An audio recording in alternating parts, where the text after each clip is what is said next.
A road that changed everything. The girl sat in the dust like a discarded treasure, her tiny frame silhouetted against the dying Montana sun.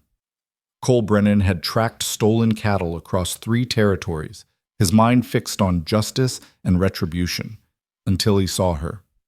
6 years old, maybe younger, clutching a threadbare doll while tears carved clean lines through the dirt on her cheeks. "Papa said he'd come back," she whispered to the empty prairie. But Cole knew better. He'd seen enough abandoned things in his 40 years to recognize permanence in absence. The child had been left like refuse beside a road that stretched endlessly toward nothing. If you're watching from anywhere in this world, drop your city in the comments below. I want to see how far this story of second chances travels. Hit that like button and settle in, because what happens next will change 2 lives forever.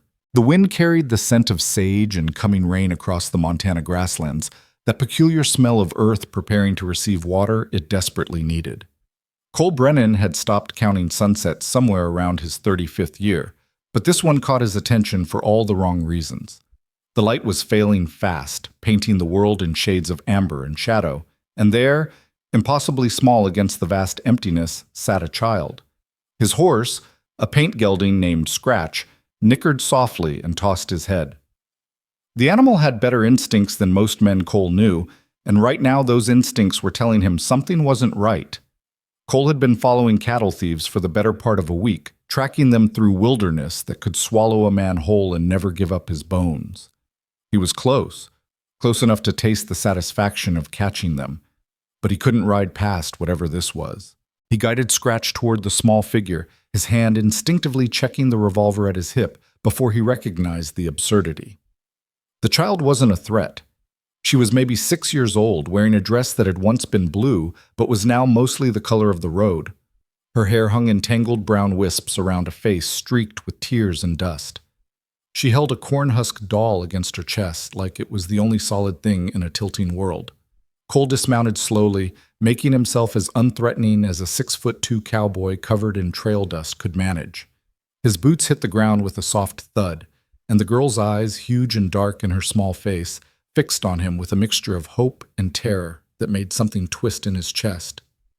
"Easy now," he said, his voice rough from days without much talking. "I'm not going to hurt you." She didn't run, which told him she was either too exhausted or too desperate. Cole had seen plenty of both in his years drifting across the frontier. He crouched down a few feet away, making himself smaller, less imposing.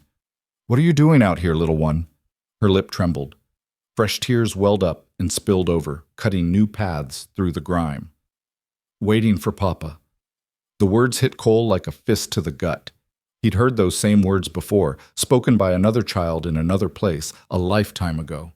He forced the memory down where it belonged, buried deep with all the other things he didn't let himself think about. "Where's your papa now?" "He said," her voice broke into a sob. "He said he had to go get something. He said to wait right here, and he'd come back." Cole glanced at the empty road stretching in both directions. Not a soul in sight. Not a building, not a tree substantial enough for shelter, nothing but grass and sky and the gathering dark. "How long you been waiting?" She looked at the sun, now touching the horizon with fingers of red and gold. "Since it was up there." She pointed almost straight overhead. 8 hours. Maybe more. This child had been sitting in the dirt for 8 hours waiting for someone who wasn't coming back.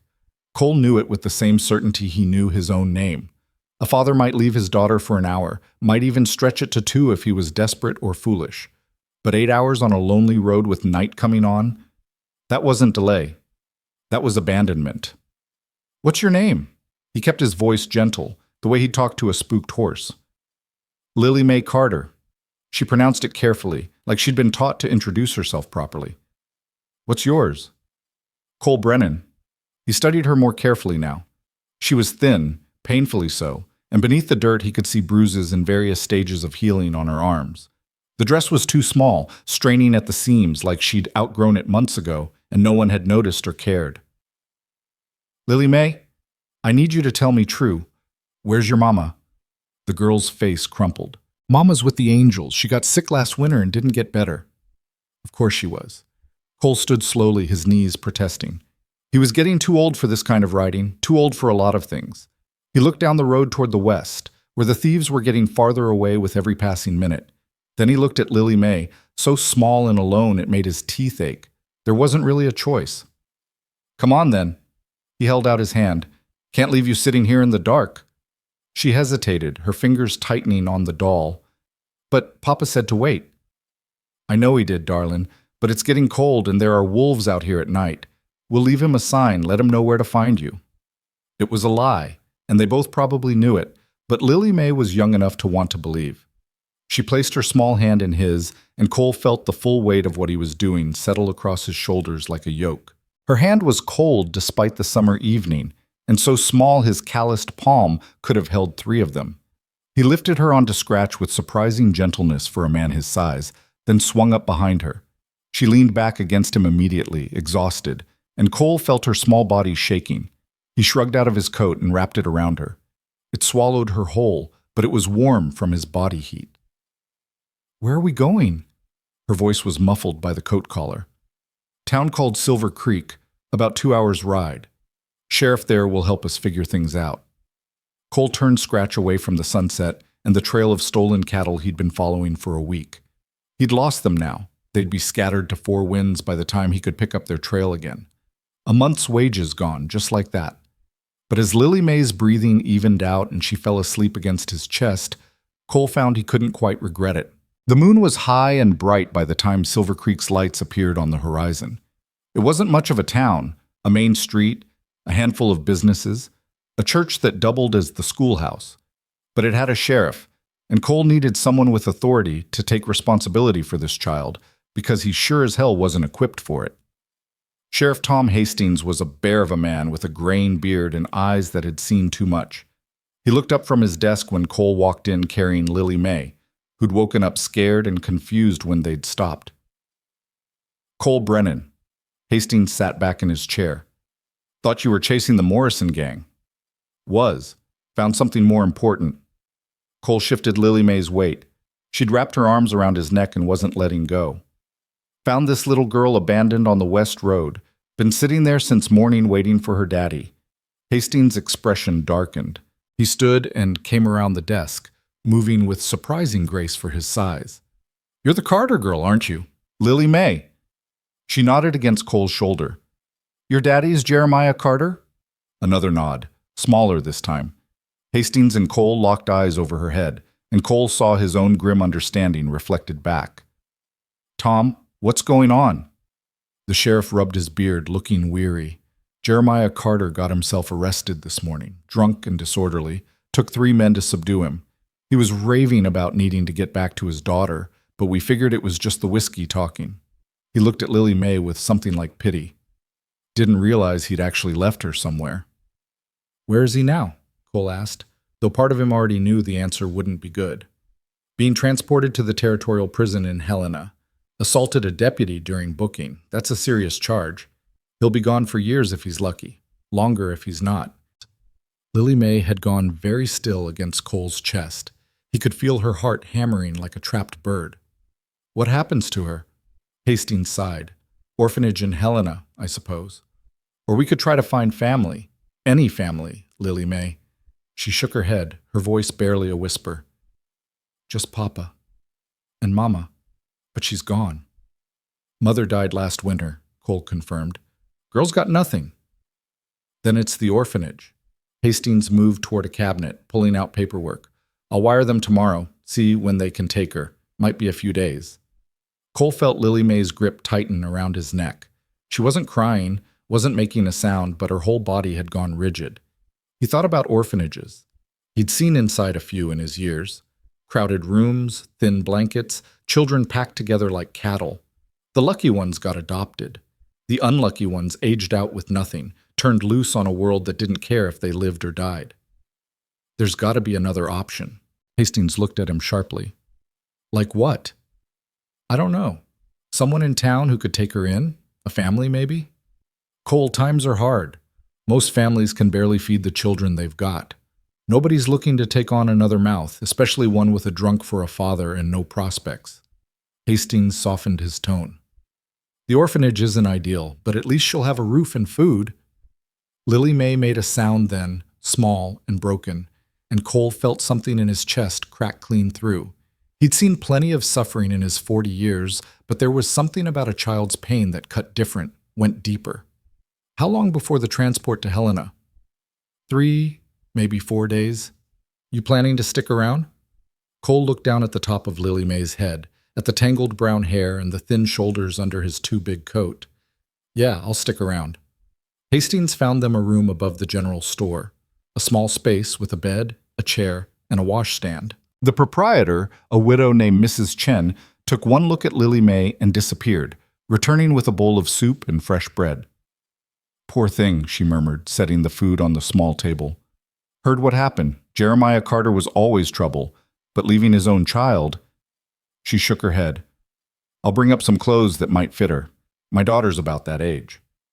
When she'd gone, Cole set Lily May down on the bed. She moved like an old woman, slow and careful, like everything hurt. He pulled the chair over and sat across from her, his knees nearly touching the bed frame. You need to eat something. She looked at the soup but made no move toward it. Her eyes, huge and dark, fixed on him with an intensity that was unsettling in someone so young. Are you leaving me too? The question landed like a physical blow. Cole opened his mouth, closed it, tried to find words that weren't lies, but wouldn't hurt more than necessary. Lily May, everyone leaves. Her voice was flat, matter of fact. Mama left. Papa left. Now you'll leave too. Your mama didn't leave on purpose, darling. She got sick. Papa left on purpose. Still that eerie calm. He said he'd come back, but he won't. I knew when the sun started going down. I knew, but I waited anyway because I didn't know what else to do. 6 years old. This child was 6 years old and already understood more about abandonment than most adults. Cole felt rage building in his chest, at Jeremiah Carter, at whatever circumstances had led to this moment, at the world that could let this happen. I'm not leaving yet, he said finally. Not for a few days. But then you will. Then we'll see what happens. It was the most honest answer he could give. She studied him for a long moment, then reached for the soup. She ate mechanically, without apparent pleasure, like she was performing a necessary task. Cole watched her, this small stranger who'd appeared in his life like a stone dropped into still water, sending ripples in all directions. When she'd finished, Mrs. Chen returned with a nightgown and some clothes for the morning. She helped Lily May wash and change while Cole waited in the hallway, feeling useless and out of place. When Mrs. Chen emerged, she pulled him aside. That child's been beaten, she said quietly. I saw the marks when I helped her undress. Recent ones, and old ones that scarred. Cole's hands clenched into fists. Jeremiah? Who else? Poor thing's probably been living in hell since her mama died. Mrs. Chen looked back at the closed door. The orphanage might be the best thing for her, Mr. Brennan. At least there she'll be safe. But would she? Cole had his doubts. He'd heard stories about those places, about children who fell through the cracks, who were worked like servants or worse. He'd heard about the ones who ran away and ended up dead in alleys or sold to men with dark appetites. He spent the night in the chair, dozing fitfully, jerking awake at every sound. Lily May slept in the bed, curled into a tight ball with her doll clutched to her chest. Sometimes she whimpered in her sleep, small sounds of distress that made Cole's chest tighten. The next morning, Hastings brought news. Telegram from Helena. Jeremiah Carter's dead. Cole had been drinking coffee, and he nearly dropped the cup. What? Tried to escape during transport. They shot him. Hastings looked grim. I know it sounds harsh, but between you and me, that man was mean as a snake. World's probably better off. Does she know? Not yet. Figured I'd leave that to you, seeing as you're the one she's attached to. Cole found Lily May in the general store, staring at a display of candy in a glass jar. Mrs. Chen had dressed her in a simple cotton dress that actually fit, and with her face clean and her hair brushed, she looked even younger than her 6 years. Can I buy you some candy? He asked.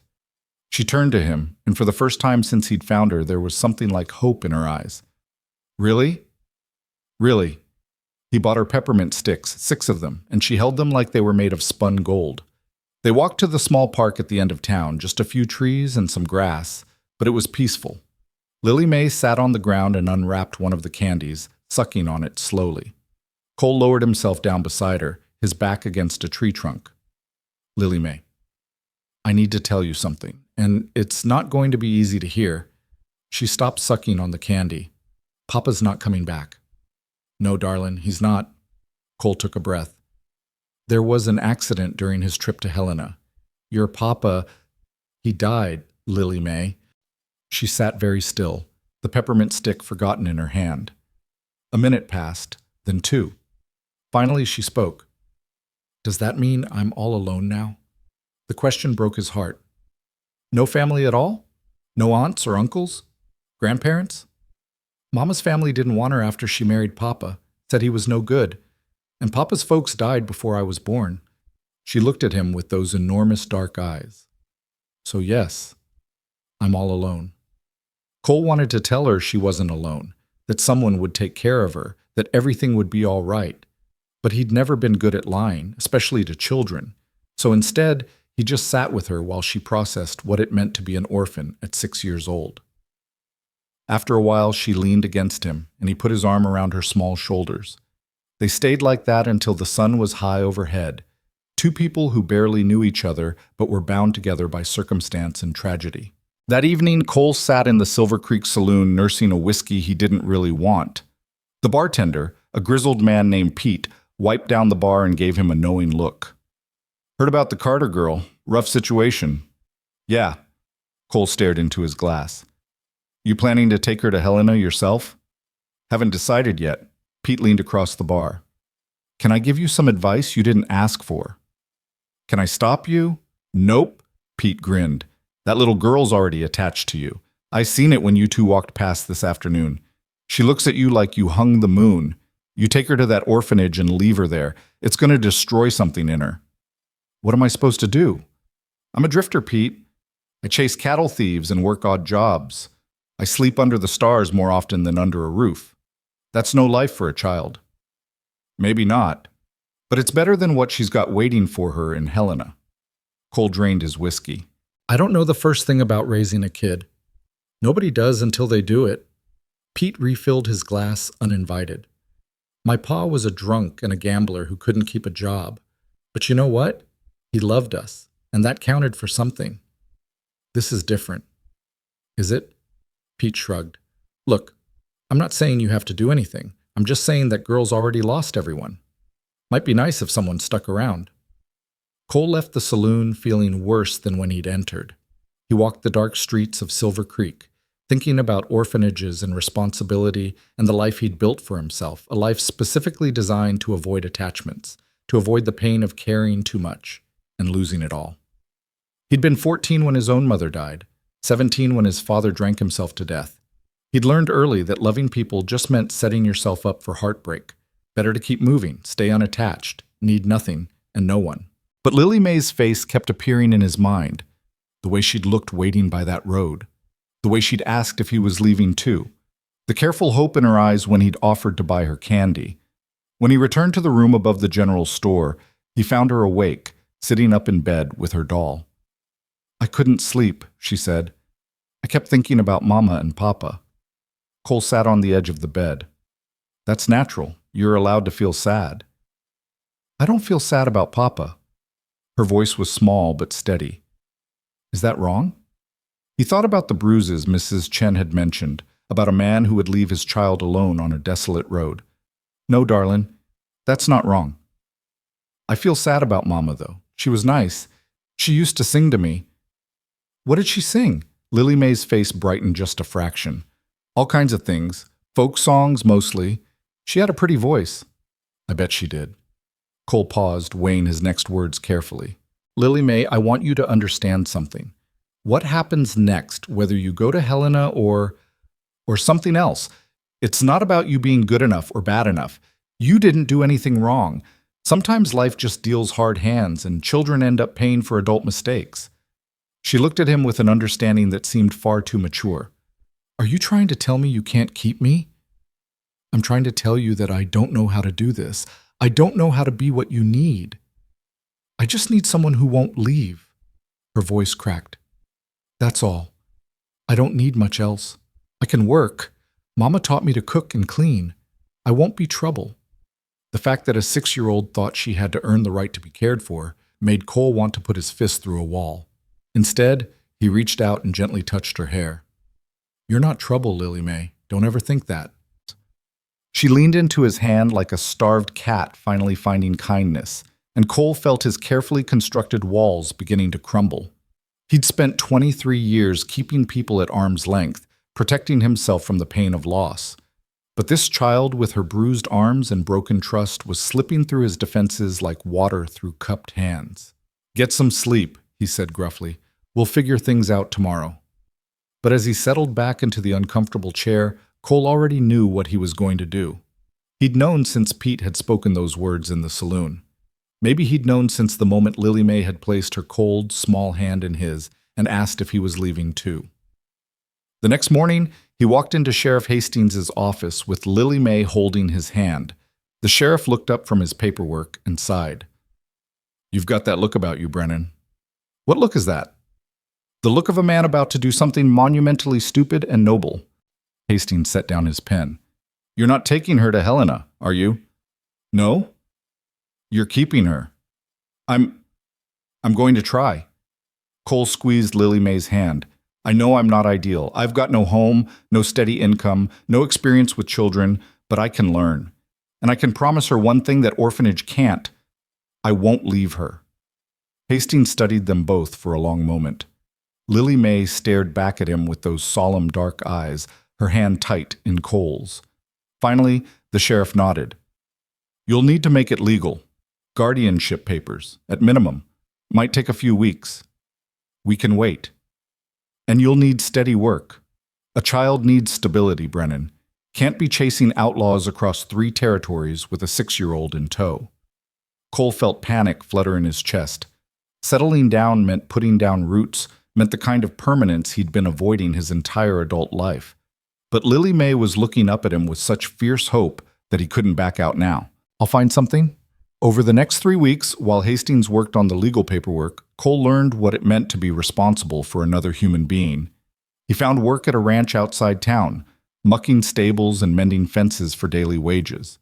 It was honest work, if unglamorous, and it meant he could come back to Silver Creek every evening. Lily Mae settled into a routine with Mrs. Chen, who watched her during the day and taught her reading and numbers. The child was bright, soaking up knowledge like parched earth taking water. She was also deeply damaged, flinching at loud noises and apologizing for things that weren't her fault. One evening, Cole returned to find her crying in their room. Mrs. Chen stood helplessly in the doorway. She broke a cup, the older woman explained. Just an accident, but she's terrified. Cole knelt beside Lily Mae, who was trembling. It's okay, darling. It was just a cup. Papa would have... She choked on the words. When I broke things, I'm not your papa. Cole spoke gently but firmly. Accidents happen, Lily Mae. Nobody's going to hurt you for breaking a cup. She looked at him with desperate hope. Promise? Promise. It took another hour to calm her down, and that night Cole lay awake thinking about what kind of man beats a child for simple accidents. The rage that thought brought was dangerous, hot enough to burn. He was almost glad Jeremiah Carter was dead. It saved Cole from the temptation of hunting him down. The guardianship papers came through on a Tuesday morning. Hastings called them into his office and laid out the documents. It's official. Cole Brennan, you are now Lily Mae Carter's legal guardian. Cole signed where indicated, his hand steadier than he'd expected. Lily Mae watched solemnly, clutching her doll. When it was done, she looked up at him. Does this mean you're my papa now? The question caught him off guard. If you want to call me that, you can. Or you can call me Cole. Whatever feels right to you. She considered this seriously. Can I think about it? Take all the time you need, darling. They left Silver Creek a week later.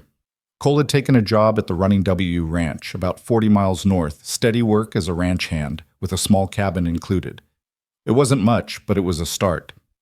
As they rode out of town on Scratch, with all their meager possessions packed behind them and Lily Mae secure in front of him, Cole felt the weight of what he'd done settle over him like a mantle. He'd tied himself to this child, to a future he couldn't predict, to responsibilities he'd never wanted. But when Lily May leaned back against his chest and said quietly, "Thank you for not leaving me," Cole knew he'd made the right choice, maybe the only choice that mattered. The road ahead was uncertain. There would be challenges, struggles, moments when he'd doubt his ability to do this. But as the sun rose over the Montana plains and painted the world in shades of gold, Cole Brennan discovered something he'd thought lost long ago: the capacity to hope. The Running W Ranch sprawled across 2,000 acres of Montana grassland, bordered by pine forest to the north and a clear-running creek to the south. The main house was a substantial two-story structure where the owner, Marcus Webb, lived with his wife and 3 daughters. The bunkhouse housed 8 ranch hands, and scattered around the property were several smaller cabins for families or men who valued privacy over company.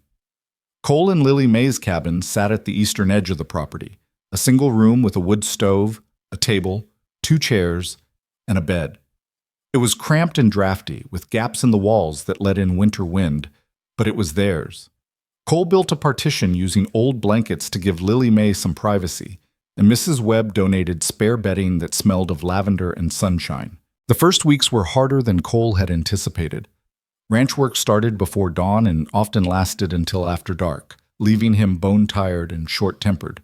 Lily May would wake him in the darkness, her small hand shaking his shoulder, and he'd stumble out to start the stove and make coffee while she dressed herself in the cold. "You don't have to get up this early," he told her one morning, watching her button her dress with fingers clumsy from sleep. "I want to." She looked at him with those serious dark eyes. "I can make breakfast while you get ready." She was 6 years old and already trying to earn her keep. The thought made Cole's chest ache, but he also recognized a kind of strength in her, a determination to be useful that would serve her well in a world that rarely gave handouts. Marcus Webb was a fair man in his 50s, weathered by sun and hard work, but decent to the core. He'd raised his eyebrows when Cole showed up with a child, but after hearing the story, he'd simply nodded and put them to work.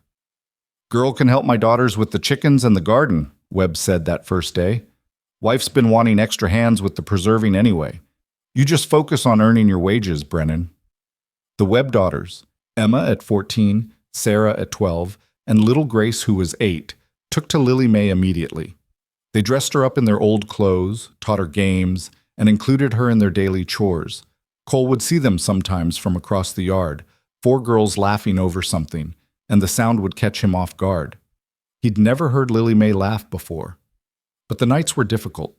Lily May had nightmares, terrible ones that left her screaming and sobbing. Cole would wake to find her thrashing in her small bed, calling for her mother, sometimes begging someone to stop hitting her. He'd gather her up and hold her, this child who weighed almost nothing, and talk to her quietly until the terror passed. "You're safe," he'd murmur into her hair. "Nobody's going to hurt you here. I promise." Sometimes she'd believe him and fall back asleep. Other times she'd stay awake until dawn, curled against his chest, silent and shaking. Those were the nights Cole questioned everything: his decision to take her, his ability to help her, his right to think he could fix what her father had broken. 2 months into their time at the Running W, Marcus Webb called Cole into the barn. The older man was mending a harness, his weathered hands working the leather with practiced ease. "Got a proposition for you, Brennan." Cole leaned against a post, exhausted from a day of fence repair. "I'm listening." "You're a good worker, reliable, skilled, don't cause trouble." Webb tested the repair, satisfied with his work. "I'm getting older, and my back isn't what it used to be. I need someone I can trust to take on more responsibility around here. Foreman position." Cole straightened. "Marcus, I appreciate that, but comes with a better cabin. 2 rooms, real walls, a proper stove, double the wages you're making now." Webb looked at him directly. "That girl of yours deserves better than a drafty shack, and you've got the skills to do this job." It was more money than Cole had ever made, honestly. It was also the kind of permanence he'd spent his adult life avoiding. Foreman meant roots, meant commitment, meant accepting that his drifting days were truly over. "Can I think about it?" "Take a few days. But don't take too long. I need an answer by week's end." That evening, Cole sat outside the cabin watching Lily Mae play with the Webb girls. They were teaching her a clapping game, and her small hands struggled to keep up with the rhythm, but she was smiling, actually smiling, her whole face transformed by joy. Mrs. Webb came to sit beside him on the rough bench he'd built. She was a handsome woman with gray threading through her dark hair and eyes that missed nothing. "She's doing better," Mrs. Webb observed, "some days more than others. My Emma was like that after we lost our son. Nightmares for months, afraid of her own shadow." Mrs. Webb folded her hands in her lap. "Time helps. So does knowing someone won't leave." Cole watched Lily Mae miss a clap and dissolve into giggles as the other girls teased her gently. "Marcus offered me the foreman job." "I know, I told him to." He glanced at her, surprised. "Why?" "Because you're good at what you do, and because that child needs stability. The cabin that comes with the position has 2 bedrooms. Lily Mae could have her own space, her own bed.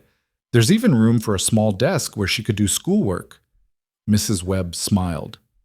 "Emma's old desk is just gathering dust in our attic. I don't know if I'm the settling type." "You already settled, Mr. Brennan. The moment you picked that girl up off the road, you settled. Now you're just deciding whether to do it properly or keep pretending you're still a drifter."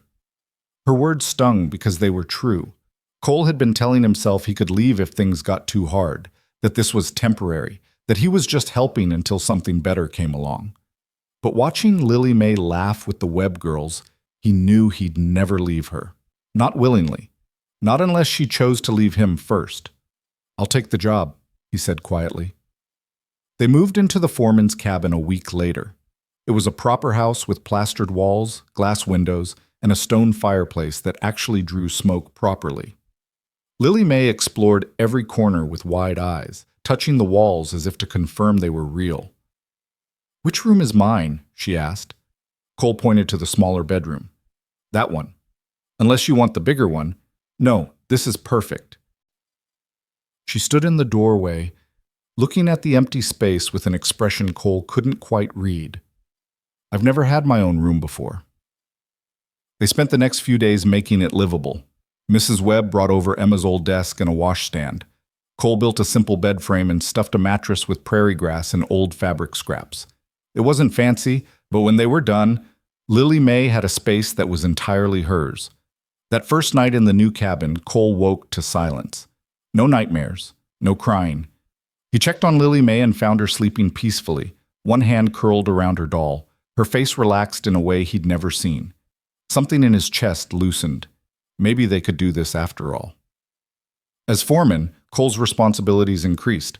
He managed the other ranch hands, planned work schedules, oversaw purchasing and sales of livestock. It meant more time in the saddle, checking fences and water sources, but also more time at the desk doing paperwork he'd never had patience for before. Lily Mae thrived in the structure. Mrs. Webb had convinced Marcus to let her start attending the small school in town, just an hour's ride each way, and Cole found himself making the trip twice daily to drop her off and pick her up. It was inconvenient and time-consuming, but the change in Lily Mae was worth every minute. She came home talking about books and numbers, about the other children and the young teacher, Miss Peterson, who let her stay after school to read. She showed Cole her slate with carefully formed letters, her face shining with pride. "Miss Peterson says I'm smart," she announced one evening. "She says if I keep working hard, I could maybe go to normal school someday, like in a city." Cole's throat tightened. "You are smart, darling. Smartest person I know." "Smarter than you?" She grinned, a rare expression that lit up her entire face. "Definitely smarter than me. I can barely read myself." She looked at him seriously. "I could teach you. Miss Peterson taught me, and I could teach you." So began their evening routine. After dinner, Lily Mae would pull out her primers and slate, and they'd sit at the table working through letters and words. Cole was a terrible student, impatient and frustrated by his own slowness. But Lily Mae was a patient teacher, correcting him gently and celebrating every small success. "See? You're learning," she'd say when he managed to read a simple sentence. "You just needed someone to show you how." Months passed. Summer turned to fall, fall to winter. Cole settled into his role as foreman, earning respect from the other hands through fair dealing and hard work. Lily May grew taller, her face filling out as regular meals and safety did their work. The nightmares became less frequent, though they never disappeared entirely. It was during a particularly brutal winter storm that everything shifted again. The temperature had dropped to dangerous levels, and Cole was out with several hands trying to move cattle to shelter when his horse slipped on ice. The animal went down hard, rolling, and Cole barely managed to kick free before 3/4 of a ton of horse flesh crashed where his leg had been. He still caught the edge of it. Heard the snap, felt the white-hot explosion of pain. The horse scrambled up, unhurt, but Cole couldn't move. His left leg was broken, badly, the bone visible through torn fabric and flesh. The hands got him back to the cabin, sent for the doctor in town. Doc Harrison took one look and shook his head. "That's a bad break, Cole. Might not heal right. Might not heal at all." They said it as best they could, but infection set in within days. Cole lay in his bed delirious with fever, barely aware of the world around him. He had fragmented memories of those weeks. Marcus Webb's worried face, Mrs. Webb changing bandages, and Lily May, always Lily May, sitting beside his bed, reading aloud from her primers even when he couldn't respond. When the fever finally broke, he woke to find her asleep in the chair beside him, her head pillowed on her arms on the edge of his bed. She looked exhausted, dark circles under her eyes, her face thinner than it should be. "Lily May!" he croaked. She jerked awake, her eyes wide. Then she burst into tears, pressing her face against his shoulder. "I thought you were going to die. I thought you were going to leave me like everyone else." Cole's good arm came up to hold her. "Not planning on it, darling. Takes more than a broken leg to kill me." "You were so sick. Doc Harrison said—" She hiccuped, trying to control her crying. "He said you might not make it." "Well, Doc Harrison was wrong. Cole stroked her hair with a hand that trembled from weakness. "I promised I wouldn't leave you, remember? I keep my promises." She clung to him like he was the only solid thing in a tilting world, and Cole realized with sudden clarity how much she'd come to depend on him. Not just for food and shelter, but for proof that not everyone abandoned the people they were supposed to protect. He couldn't afford to die or disappear, not because of his own fear of death, but because this child needed him to stay. Recovery was slow and painful. Doc Harrison had been right about one thing: the leg didn't heal properly. Cole would walk with a pronounced limp for the rest of his life, and mounting a horse became an exercise in gritted teeth and stubborn determination. But he was alive, and Lily May's relief was so palpable it made the pain worthwhile. Marcus Webb visited when Cole was finally able to sit up for more than a few minutes. "Doc says you'll be laid up another month at least, maybe 2. Take the time you need. Foreman job will be here when you're ready." "Marcus, I appreciate that, but no buts. You're good at what you do, Brennan. One busted leg doesn't change that." Webb glanced at Lily May, who was pretending to read while obviously listening to every word. "Besides, that girl needs you healthy. Don't rush it and make things worse." During his recovery, Cole had time to think. Too much time, really. He thought about the life he'd lived before finding Lily May. The drifting, the violence, the careful isolation. It seemed like someone else's life now, distant and unreal. He thought about what came next. Lily May was 7 now, growing fast, her mind sharp and hungry for learning. She needed more than he could provide alone. She needed education, opportunities, a chance at a future that didn't involve marrying the first man who offered security. "Penny for your thoughts," Lily May said one afternoon. She was sitting at the table practicing her letters while he rested on the bed, his leg propped up. "Just thinking about the future." She set down her pencil. "What about it?" "About making sure you have a good one." She came to sit beside him, careful not to jostle his leg.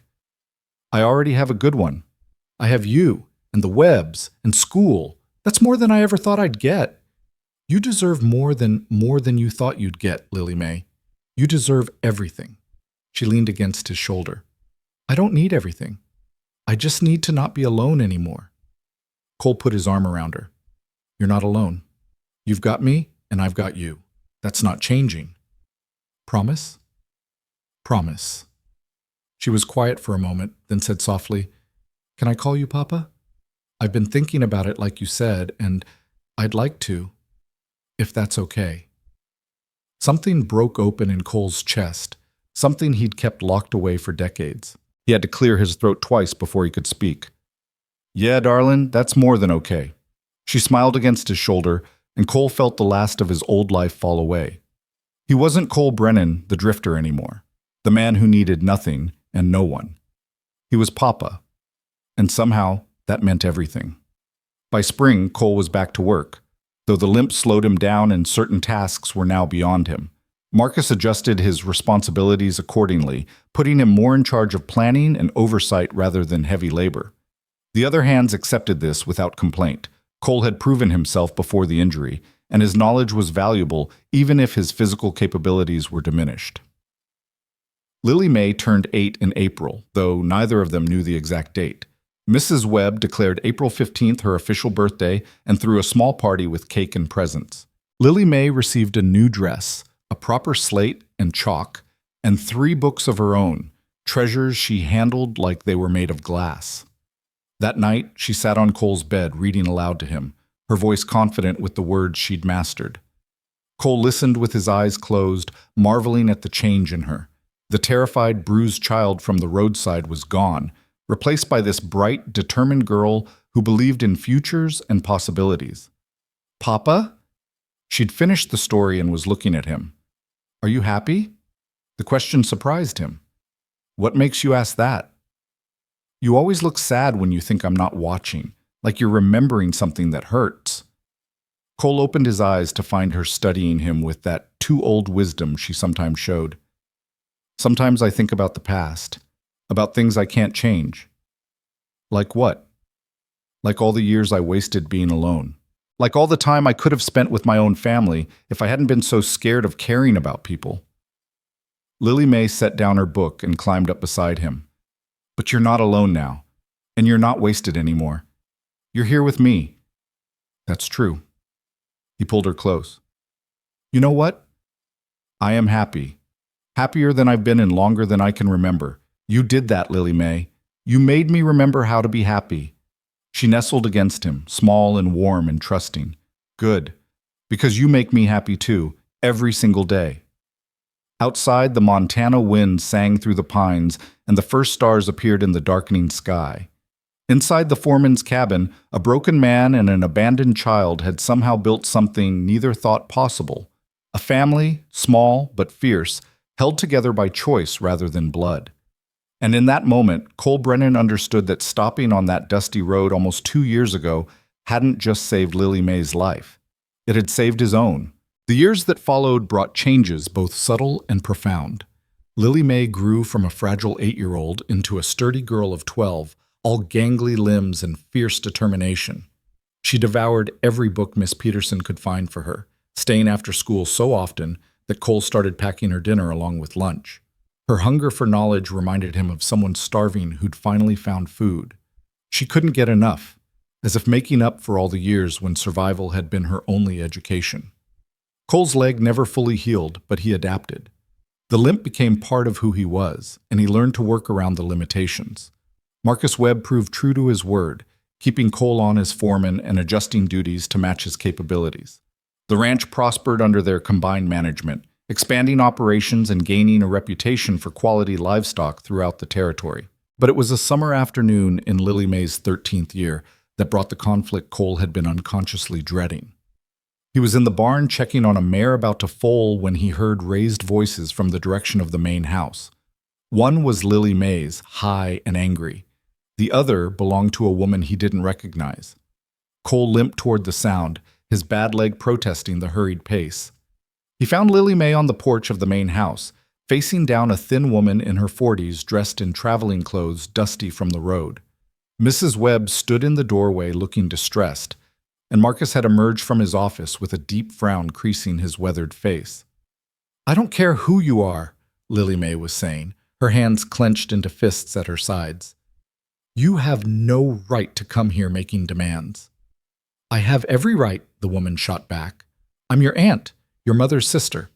I've come to take you home where you belong. Cole's stomach dropped. He'd known this possibility existed, that somewhere someone might have a legal claim to Lily Mae, but he'd let himself believe it would never happen. What's going on here? He asked, his voice carrying across the yard. The woman turned to him, her eyes sharp and appraising. You must be Cole Brennan. I'm Elizabeth Hartwell. Margaret Carter was my sister.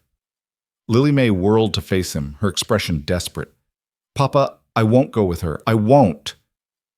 Let's everyone calm down and talk this through reasonable-like, Marcus said, gesturing toward his office. Mrs. Hartwell, perhaps you'd care to explain your business. They gathered in Marcus's office, though Lily Mae refused to sit, standing instead pressed against Cole's side. Elizabeth Hartwell settled primly in a chair and laid out her case with the precision of someone who'd rehearsed the speech. When my sister Margaret married Jeremiah Carter, our family disowned her. He was a drunk and a brute, and we could see nothing but heartache ahead. We were proven right. She paused, her face softening slightly. I learned of Margaret's death 2 years ago, but I was in Boston at the time, caring for our ailing mother. When Mother passed 6 months ago, I made inquiries about Margaret's child. I was told the girl had been placed in an orphanage in Helena. She was never in an orphanage, Cole said flatly. So I discovered when I arrived there. It took considerable effort to track you down, Mr. Brennan. Elizabeth fixed him with a stern look. I understand you obtained guardianship through the local sheriff, but I question whether such an arrangement was legal given that living family existed. Living family that wanted nothing to do with her mother, Lily Mae said bitterly. You abandoned Mama when she needed you most. We tried to help Margaret, Elizabeth said, and for the first time her composure cracked slightly. We begged her not to marry that man. When she insisted, we gave her a choice, him or us. She chose him. She chose love, Lily Mae said, and you punished her for it. Elizabeth looked at her niece, really looked at her, and Cole saw something shift in her expression. You look so much like her. Same eyes, same stubborn chin. She drew a breath. I've come to make amends for the past. To offer you what Margaret should have had, a proper home, education, society. I'm a widow with means, Lily Mae. I can give you opportunities this ranch never could. I don't want opportunities if they mean leaving Papa. Mr. Brennan is not your father, child. He's a ranch hand who took pity on you. That's admirable, certainly, but it's not the same as family. Cole felt Lily Mae trembling against his side. He put a hand on her shoulder, steadying her, and met Elizabeth Hartwell's gaze directly. You're right that I'm not her father by blood, but I've been her papa for 5 years now. I've sat with her through nightmares, taught her to ride, helped her with schoolwork I barely understood myself. I've watched her grow from a terrified child into the strongest person I know. That might not be blood family to you, Mrs. Hartwell, but it's family just the same. Love doesn't put food on the table or provide a future, Elizabeth countered. I can offer her finishing school, connections to society, eventually a good marriage to a man of standing. What can you offer besides hard work and limited prospects? The words hit like physical blows because they carried truth. Cole was 45 years old with a crippled leg and no property of his own. His savings were modest, his education minimal. What could he offer Lily Mae except more of what she already had, a simple life bounded by the horizons of the ranch? I can offer her a choice, he said quietly, which is more than you gave your sister. Elizabeth stood abruptly. I'm not here to argue. I've secured a lawyer in Helena who specializes in family law. He believes I have grounds to contest the guardianship given that I'm blood family and was never notified of the arrangement. I'm prepared to pursue this through the courts if necessary. You can't just take her, Marcus interjected. The guardianship is legal and recognized by the territory. We'll see what a judge says. Elizabeth moved toward the door, then paused. Lily Mae, I know this is sudden and frightening, but I truly believe I can offer you a better life. Think about it. I'm staying at the boarding house in town for the next week. If you change your mind, the door is open. When she'd gone, Lily Mae collapsed into a chair, all her defiant strength draining away. She can't take me, can she? You won't let her? Cole knelt beside her chair despite the protest from his bad leg. I'll fight this with everything I have. But Lily Mae, I need you to understand something. If she's right about the law, if a judge decides blood family has priority, no. Lily Mae grabbed his hands. I don't care what some judge says. I don't care about finishing school or society or any of it. You're my family. You're my papa. That's what matters. What if she could give you things I can't? A real education, a chance at what? At being someone I'm not? At living in a city far away from everything that matters? Lily May's voice broke. I already lost one family. I won't lose another. Marcus cleared his throat. I've got some connections in Helena. Let me make some inquiries, see what we're really dealing with here legally. Don't borrow trouble before we know what we're facing. But the trouble had already arrived. Over the next week, Cole barely slept, his mind churning through possibilities. He could run with Lily May, disappear into the territories where no court could reach them. But that would make them fugitives, always looking over their shoulders. Lily May deserved better than a life on the run. He could fight the legal battle, but lawyers cost money he didn't have. Marcus had offered to help, but Cole's pride rebelled at the thought of being that dependent on another man's charity. Elizabeth Hartwell visited 3 more times that week, always proper and polite, always making her case. She brought photographs of her home in Denver, a substantial 3-story house with a garden. She talked about the girls' academy Lily May could attend, about cultural opportunities and social connections. Your mother loved music, Elizabeth told Lily May during one visit. She had a beautiful voice. In Denver, you could have proper lessons, learn piano. Mama sang to me, Lily May said softly. Folk songs mostly. I don't need fancy lessons to remember her. But don't you want to honor her memory by developing talents she never had the chance to pursue? It was a clever argument, and Cole saw it land. Lily May had been only 6 when her mother died, her memories already fading at the edges. The idea of connecting with Margaret through music had appeal. He could see it in her face. Could I think about it? Lily May asked, and Cole felt his heart crack. Of course, dear. Elizabeth rose to leave. Take all the time you need, but my lawyer says the hearing is scheduled for 3 weeks from now. Whatever you decide, a judge will make the final determination. That night, Lily May couldn't settle. She paced the cabin, picking up books and setting them down, starting sentences and trailing off. Finally, she stopped in front of Cole where he sat pretending to read. What do you think I should do? The question he'd been dreading. That's not for me to say, darling. But I'm asking. She sat on the floor at his feet, looking up at him with those dark eyes that still sometimes looked too old for her face. If you were me, what would you choose? Cole set aside his book. If I were you, I'd think real hard about what kind of life I wanted. Not what anyone else wanted for me, but what I wanted for myself. I want to stay here, with you. I know you do, but Lily May, I won't be around forever. I'm already 45 and this leg...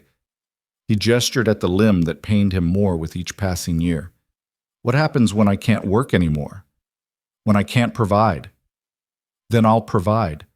I'm not a child anymore, Papa. I can work. I can help. You shouldn't have to. You should have chances, opportunities. The words tasted like ash, but he forced them out. Your mama was smart, talented. She deserved better than what she got. Maybe Elizabeth is right. Maybe you deserve the chances your mama never had. Lily May stared at him, and he saw understanding dawn in her eyes along with something that looked like betrayal. You want me to go? No. The word came out sharper than he intended. I don't want you to go. I want you to stay so badly it's like a physical ache. But I love you enough to want what's best for you, even if it breaks my heart. She stood abruptly. You're just like everyone else. When things get hard, you want to leave. Lily May. No. She backed toward her room. You promised you wouldn't leave me. You promised. I'm not leaving you. You're trying to make it easier on yourself when she takes me away.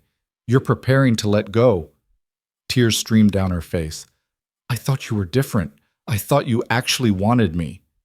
I do want you, more than anything. Then fight for me. The words came out as a sob. Stop being so noble and selfless and fight for me like I matter, like we matter. She disappeared into her room, and Cole heard the sound of her crying through the thin wall. He sat in his chair, his own eyes burning, and realized she was right. He'd been so focused on what was best for her that he'd forgotten to fight for what they had together. He'd been preparing to lose her because loss was what he knew, what he expected. But Lily May deserved someone who would fight. She'd been fighting her whole life, against abuse, against abandonment, against a world that kept trying to break her. And here he was, ready to surrender to someone else's idea of what was best. The hell with that. The next morning, Cole rode into town despite the rain that had turned the roads to mud. His leg throbbed with every jolt, but he pushed through. He found the boarding house where Elizabeth Hartwell was staying and knocked on her door before he could talk himself out of it. She answered in a morning dress, her hair pinned neatly, clearly surprised to see him. "Mr. Brennan, I wasn't expecting. I need to say something, and I need you to listen." She stepped back, allowing him inside. The room was tidy, expensive luggage stacked in one corner. A book lay open on the side table, and Cole noticed it was a volume of poetry. "I know you think you're doing the right thing," he began, "and maybe by your standards you are. But I want you to understand what you're asking. You're not just offering Lily May a better life. You're asking her to leave the only real family she's ever known. A family she fell into by accident," Elizabeth countered. "If circumstances had been different, but they weren't different. They were exactly what they were. I found her abandoned on a road, terrified and alone.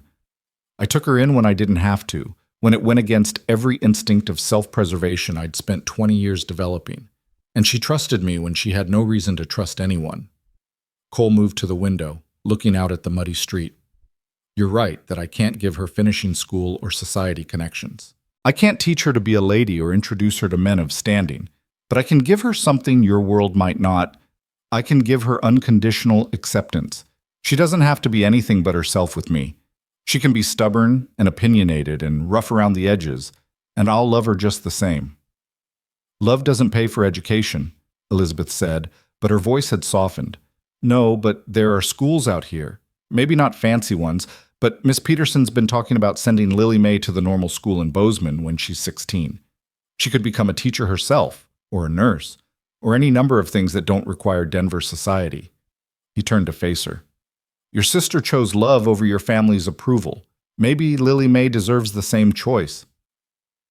Elizabeth was quiet for a long moment. When she spoke, her voice was thick with emotion. "I failed Margaret. I should have supported her choice, even if I didn't agree with it. I should have been there when she needed family. Instead, I let pride and judgment keep us apart, and now she's gone, and I can't make amends." "You can't make amends with Margaret," Cole said gently, "but you could honor her memory by letting her daughter choose her own path. You could be the family member who supports instead of demands. If I withdraw my legal challenge, what guarantee do I have that you'll do right by her?" "None except my word, but I swear to you, Elizabeth, I will do everything in my power to give that girl the best life I can manage. Even if it means encouraging her to take opportunities I can't provide myself." Elizabeth moved to the window beside him. "She has Margaret's spirit, that fierce independence, that loyalty." She smiled sadly. "My sister would have liked you, I think. You're nothing like Jeremiah." "I hope not." She drew a breath. "If I agree to this, and I'm not saying I am, I would want to remain in Lily May's life. Letters, perhaps visits. I'm her aunt, after all. Her connection to her mother's family. I think Lily May would like that, once she's had time to adjust to the idea. And if she ever changes her mind, if she ever wants to come to Denver for schooling or just to visit, then I'll put her on the train myself, much as it would hurt." Elizabeth extended her hand. "You're a better man than I gave you credit for, Mr. Brennan. Lily May is fortunate to have you." Cole shook her hand, feeling the tension drain from his shoulders. "I'm the fortunate one, Mrs. Hartwell. That girl saved my life as surely as I saved hers." When Cole returned to the ranch, he found Lily May in the barn, brushing down one of the horses with fierce concentration. She didn't look up when he entered, but her shoulders tensed. "I talked to your aunt," he said, her hand stilled on the brush. "And?" "And she's withdrawing her legal challenge. You're staying here if that's what you want." Lily May spun to face him, her eyes wide. "Really? She's not going to fight it? Really? I convinced her that you should have the choice your mama never got, to decide for yourself what kind of life you want." She dropped the brush and threw herself at him, nearly knocking him over despite his braced stance. "Thank you, thank you, thank you, thank you." Cole wrapped his arms around her, this girl who'd become the center of his world. "You were right yesterday. I wasn't fighting for you like I should have been. I was so scared of losing you that I was already letting you go. I'm sorry for that." "You're not going to lose me," she said fiercely. "Not ever. I'm staying right here until I'm old and gray, and maybe even after that." He laughed despite the tightness in his throat. "You might change your mind when you're older. See some of the world, meet people. Then I'll see it and come home. This is home. You're home." She pulled back to look at him. "That's never going to change, Papa, no matter what." That evening, Elizabeth Hartwell came to the ranch for dinner. It was awkward at first, the three of them navigating this new dynamic, but gradually the tension eased. Elizabeth told stories about Margaret as a girl, mischievous and stubborn and full of dreams. Lily Mae drank in every detail, hungry for these pieces of her mother she'd never known. "She used to sneak out to the stable to sing to the horses," Elizabeth said, smiling at the memory. "Said they appreciated her voice more than our parents did." "I sing to the horses too," Lily Mae said quietly. "I didn't know Mama did that." "You're more like her than you realize." Elizabeth reached across the table and took Lily Mae's hand. "I know I can't replace what you've lost or undo the mistakes I made with your mother. But if you're willing, I'd like to be part of your life. As your aunt, not as someone trying to take you away." Lily Mae glanced at Cole, who nodded encouragingly.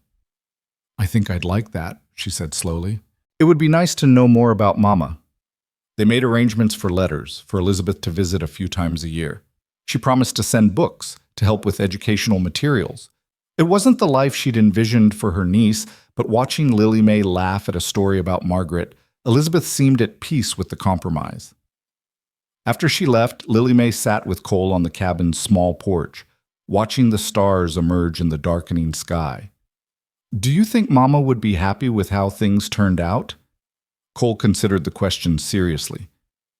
"I think your Mama would be proud of the person you're becoming. Strong, kind, willing to fight for what matters. That's not nothing, Lily Mae."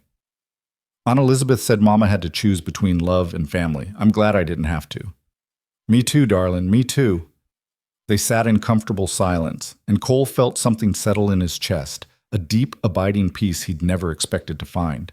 The road that had brought them together had been hard and painful, marked by loss and struggle. But it had led them here, to this moment, to this small porch, where a broken man and an abandoned child had built something worth fighting for. The future was uncertain, as it always was. There would be more challenges, more hard choices. But they would face them together, this family of two who'd chosen each other against all odds and reason. And in the end, Cole thought, that was all that really mattered. The years between 13 and 16 transformed Lily Mae in ways that caught Cole off guard. The gangly girl became a young woman with her mother's dark eyes and a strength of character that commanded respect from everyone at the Running W.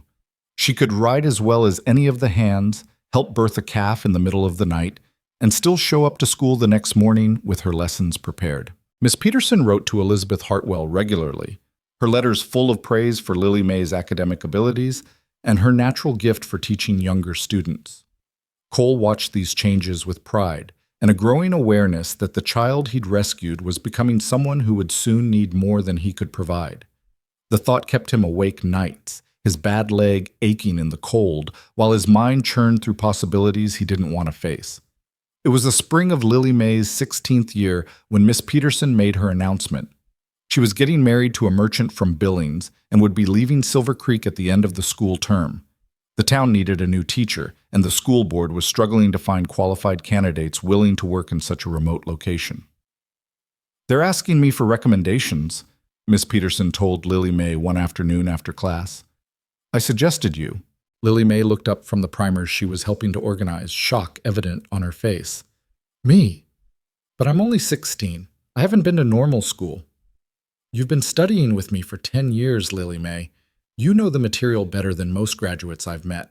And more importantly, you have a gift for connecting with children. I've watched you with the younger students. You're patient and creative, and they trust you." Miss Peterson smiled warmly. "The board wants to interview you next week. If they offer you the position, you'd start in the fall." Cole was mending harness in the barn when Lily Mae found him that evening, practically vibrating with excitement and nervousness. She told him about the opportunity in a rush of words, her hands gesturing wildly as she talked. "Can you believe it? Me, a teacher, I never thought, I hoped someday after normal school, but this would be now. I could actually do something meaningful, help children the way Miss Peterson helped me. She paused, her excitement dimming slightly. But it would mean being in town during the week, living at the boarding house, probably. I'd only be home on weekends. There it was, the moment Cole had been dreading. Not losing her entirely, but the beginning of the letting go that had to happen if she was going to have a life of her own. That's a wonderful opportunity, he managed, his voice steady despite the tightness in his chest. You think I should do it? I think you should do whatever makes you happy. If teaching is what you want, then yes, absolutely. She studied his face with the perceptiveness she'd developed over the years. But you're worried. I'm always worried. It's what papas do. He set aside the harness and gave her his full attention. But I'm also proud. You've worked hard for this, Lily Mae. You deserve it. The interview took place in the church that doubled as the schoolhouse, with 4 school board members asking questions while Lily Mae stood before them trying to project confidence she didn't entirely feel. Cole waited outside, pacing despite his bad leg, until she emerged an hour later with flushed cheeks and bright eyes. They're going to decide by the end of the week, she said. Mr. Henderson seemed skeptical about my age, but Mrs. Morrison and Reverend Walsh asked good questions. I think it went well. The wait was excruciating. Lily Mae threw herself into her work at the ranch, mucking stalls and repairing fences with unusual vigor, burning off nervous energy. Cole found himself praying to a deity he wasn't sure he believed in, asking that she get what she wanted while simultaneously hoping she wouldn't have to leave. The letter came on a Thursday. Marcus Webb rode out to the foreman's cabin himself to deliver it, understanding the significance. Lily Mae's hand shook as she opened the envelope and read the neat script inside. They're offering me the position, she whispered. Then louder, with growing wonder, they're actually offering me the position. $30 a month, plus room and board. I start in September. Cole swept her into a hug, lifting her off her feet despite the protest from his leg. That's my girl. I knew you could do it. She laughed, then pulled back to look at him seriously. Are you sure you're okay with this? I know it means being apart during the week. I'll miss you like crazy, he admitted. But you're 16 years old, Lily Mae. It's time you had your own life, your own purpose beyond helping me manage this ranch. The summer flew by too fast. Elizabeth Hartwell sent money for a proper teacher's wardrobe, and Mrs. Webb helped Lily Mae sew 3 new dresses suitable for the classroom. They were simple but well made, and Lily Mae wore them with a pride that made Cole's heart ache. She practiced lessons at the cabin, teaching imaginary students while Cole pretended to be a troublesome pupil, making her laugh with deliberately wrong answers. No, Papa, 7 times 8 is 56, not 49. Are you sure? I'm pretty certain it's 49. I'm very sure. Now pay attention or I'll make you stay after class. Those evenings were bittersweet, filled with laughter but shadowed by the knowledge that their daily routine was about to change permanently. The night before Lily Mae was scheduled to move to the boarding house, they sat on the cabin porch watching the sun set over the mountains. The air smelled of pine and coming autumn, that particular scent of summer dying into something new. I'm scared, Lily Mae admitted quietly. What if I'm not good enough? What if the children don't listen to me? Then you'll figure it out, Cole said. You're smart and capable, and you care about those kids. That's more important than knowing every answer. What if I fail? Then you'll learn from it and try again. That's what living is, darling. Trying, failing, learning, trying again. He paused. But I don't think you're going to fail. I think you're going to be exactly what those children need. She leaned against his shoulder, and Cole wrapped his arm around her. Thank you for letting me do this. Some papas wouldn't. Some papas are fools. He kissed the top of her head. I'm just trying not to be one of them. The first few weeks were an adjustment for both of them. Cole found himself eating dinner alone in the too quiet cabin, the silence pressing in like a physical thing. He'd grown so accustomed to Lily Mae's presence, her voice reading aloud, her humming while she worked, her laughter at his terrible jokes, that the absence felt like a wound. But Friday evenings brought her home, bursting with stories about her students and the challenges of managing a classroom ranging from 6-year-olds to 14-year-olds. She'd arrived dusty from the ride, her face lit with enthusiasm, and Cole would listen to every detail while pretending his week had been equally eventful, rather than just counting hours until she returned. "Tommy Henderson. That's Mr. Henderson's youngest boy. He's struggling with reading," she told Cole one evening. "But I realized he does better when I let him stand up and move around while he sounds out words. Sitting still is torture for him." Smart thinking.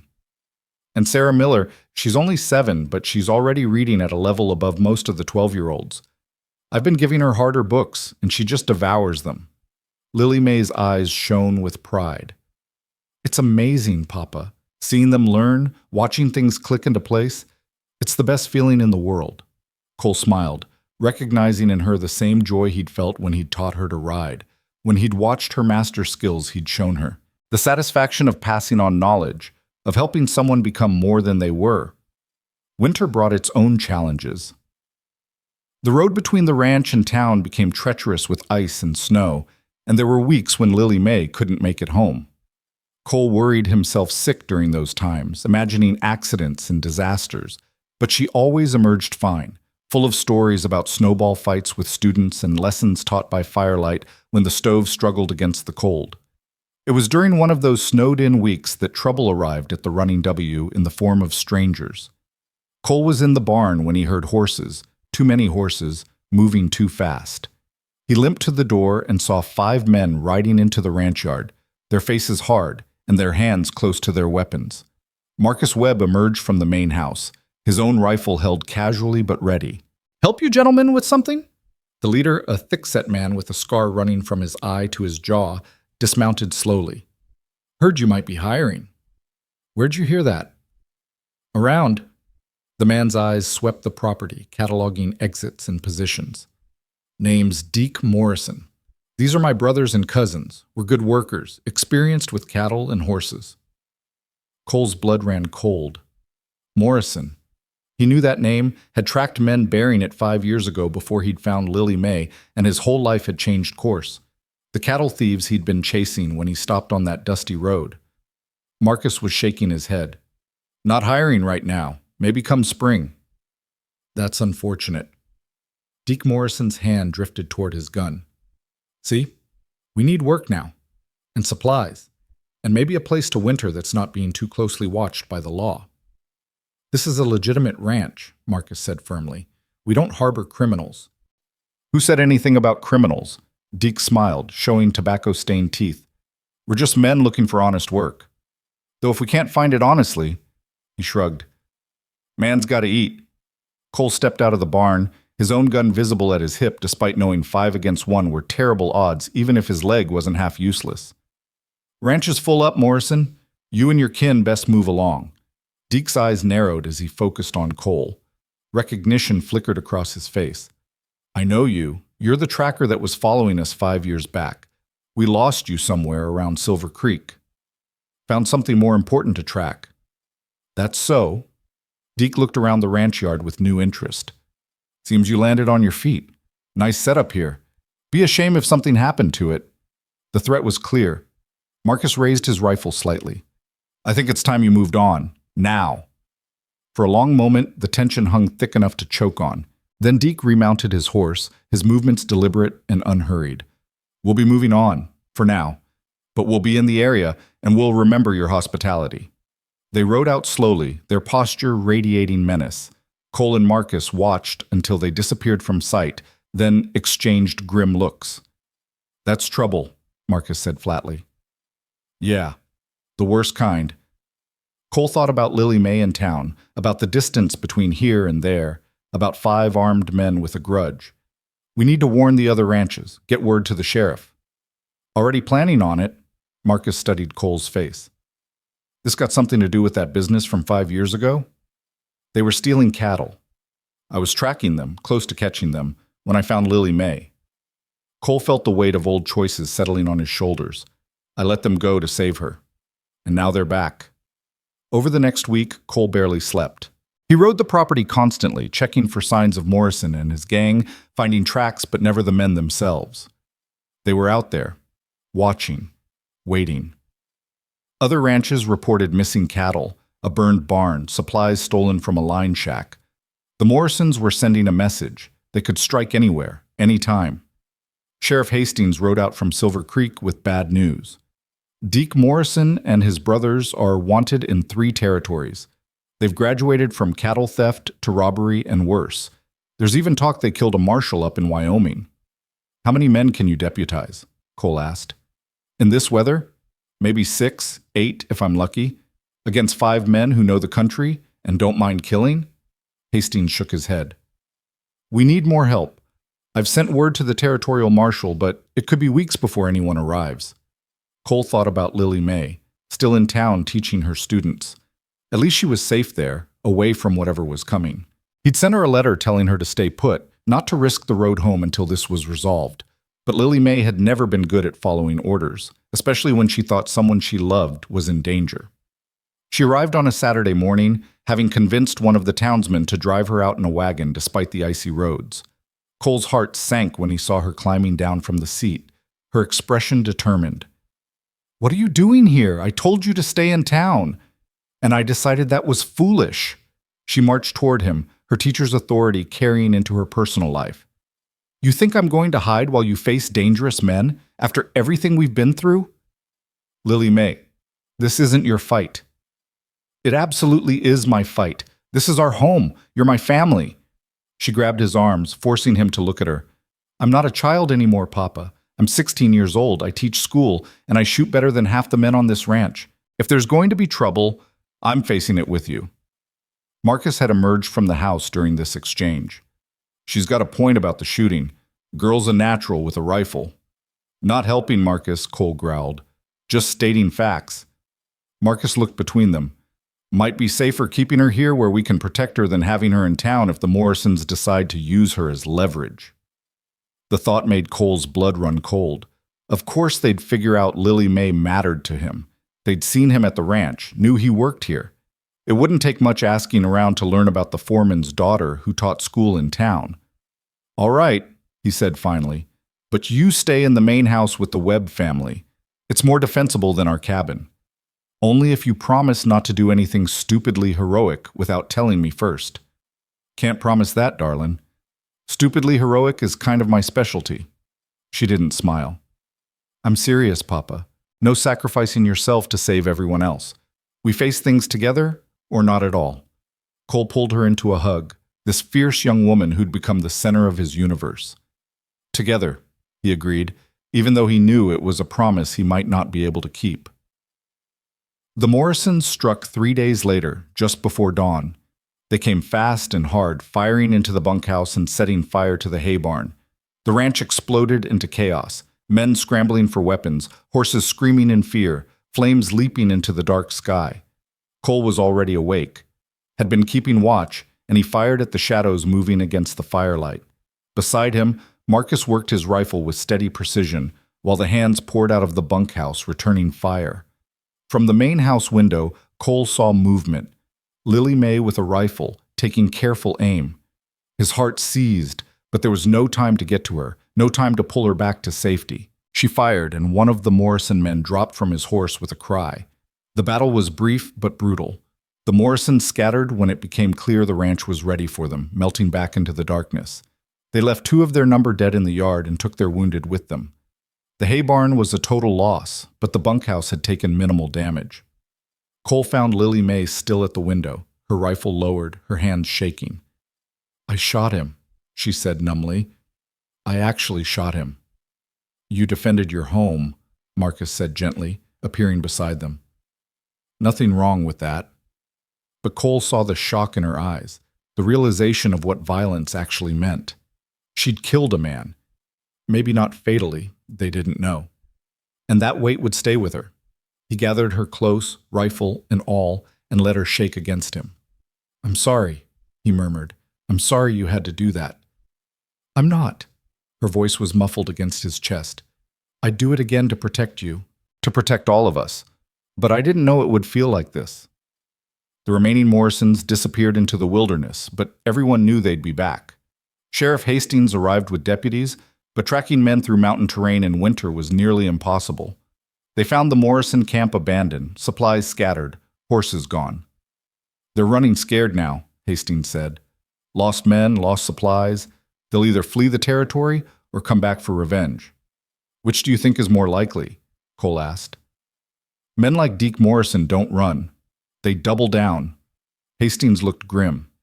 He'll be back, and when he comes, he'll be looking to hurt you where it counts most.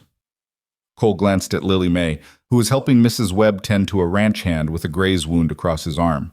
She was pale but steady, her teacher's composure holding despite the trauma of the morning. Hastings followed his gaze. She's the target now. Morrison knows killing you would hurt, but taking her would destroy you. Then we make sure that doesn't happen. Cole's voice was flat, emotionless, the tone of a man preparing for violence. Whatever it takes. The next 2 weeks transformed the Running W into a fortress. Men took turns on watch, extra weapons were distributed, and no one traveled alone. Lily May chafed at the restrictions, missing her students and her teaching, but she understood the necessity. It was a bitter cold February morning when the final confrontation came. Cole was checking the stock in the eastern pasture when he saw the rider approaching, a boy from town, his horse lathered despite the cold, waving his arms frantically. Mr. Brennan, they got Miss Peterson. The Morrisons took her from the boarding house this morning. Cole's world tilted. Not Lily May. Miss Peterson. But why?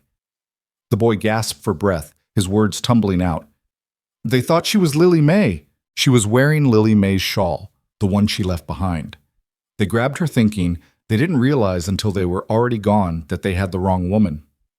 Horror and relief warred in Cole's chest. Miss Peterson was innocent, caught up in violence meant for his daughter, but Lily May was safe, here on the ranch where he could protect her. Where did they take her? Don't know. Left a message, though. Said to meet them at the old line shack up in Pine Canyon. Just you alone, or they'll kill her. Cole knew Pine Canyon. Remote, defensible, perfect for an ambush.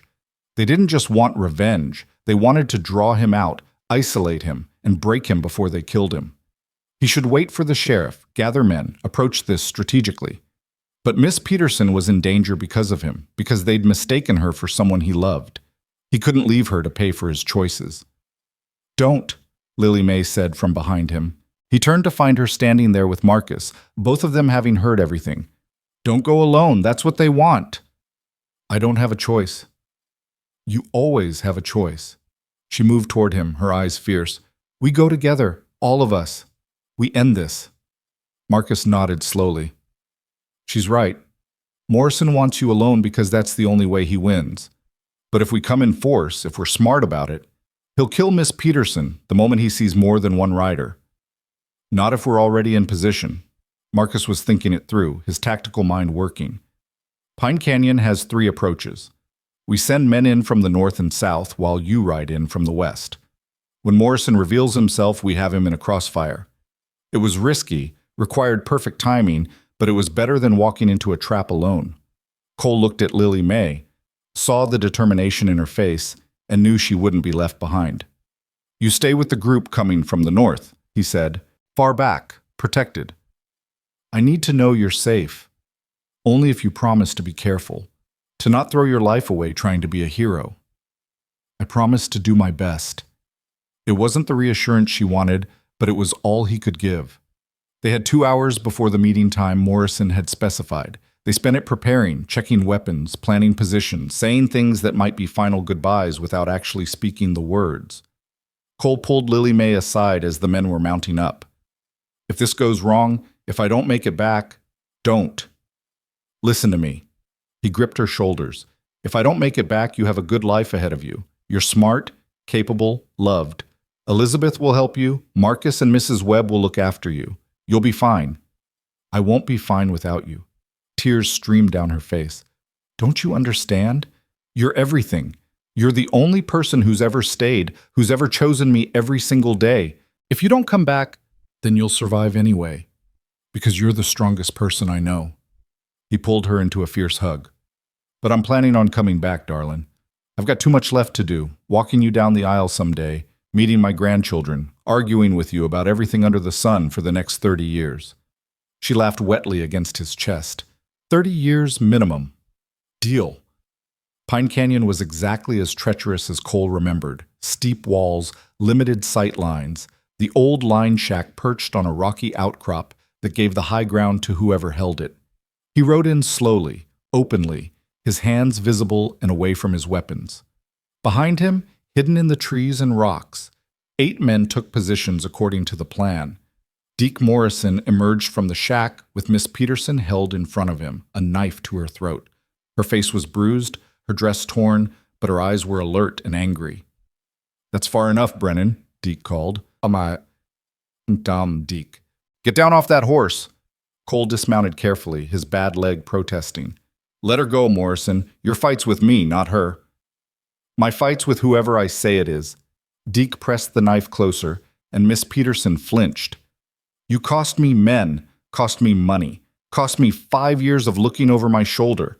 Now I'm going to cost you something that matters. Killing her won't hurt me. She's not my daughter." "Maybe not, but I hear you got a soft spot for women in trouble. And killing one right in front of you seems like a good start to breaking that iron spine of yours." Cole raised his hands in a placating gesture. "What do you want, Morrison? Name it." "I want you to suffer." Deke's smile was vicious. "I want you to watch someone die knowing it's your fault. Then I want to kill you slow while you think about all the other people who'll die because you couldn't mind your own business." The canyon erupted in gunfire. Marcus's men opened up from their positions, catching Morrison's remaining men in a deadly crossfire. Deke jerked in surprise, his knife hand wavering, and Miss Peterson drove her elbow back into his gut with all her strength. Cole drew and fired in one smooth motion, his bullet taking Deke in the shoulder and spinning him away from Miss Peterson. She dove for cover while Cole advanced, ignoring the pain in his leg, his focus entirely on the man who'd threatened everything he held dear. Deke scrambled for his fallen gun, but Cole kicked it away. Around them, the gunfire had stopped. Morrison's men were down or surrendering. It was over except for this final confrontation. "You should have run," Cole said quietly. "Should have taken your losses and disappeared. And you should have minded your own business 5 years ago." Deke clutched his bleeding shoulder. "Should have let us take those cattle and kept riding." "If I had, I never would have found Lily May. Never would have known what it meant to have a family." Cole lowered his gun. "So in a way, I should thank you. Your cruelty led me to the best thing that ever happened to me." Deke spat blood. "Touching, really? You still planning to kill me?" "No, I'm planning to let the law handle you. I've got better things to do with my life than add your death to my conscience." Sheriff Hastings emerged from the rocks, deputies surrounding the surviving Morrison men. "Good shooting, Cole. Clean work all around." They bound the wounded, collected the dead, and started the long ride back to civilization. Miss Peterson rode beside Cole, wrapped in his coat, shaking from reaction but whole. "Thank you," she said quietly, "for coming for me. Couldn't leave you to pay for my past. Lily May talked about you constantly, about how you saved her, gave her a home, a future." Miss Peterson smiled despite her ordeal. "I thought she was exaggerating. Turns out she was just telling the truth." When they reached the running W, Lily May came running from the main house, and Cole barely had time to dismount before she hit him with the force of a small hurricane. He caught her, held her, felt her tears soaking through his shirt. "I thought I'd lost you," she sobbed. "When we heard all that shooting, I'm fine, just fine." He stroked her hair. "Told you I was coming back." 30 years, she said fiercely. "You promised me 30 years. "At least," Cole agreed. "Maybe 40, if you're lucky." She pulled back to look at him, her face streaked with tears and dirt and fierce love. "I'm holding you to that, old man."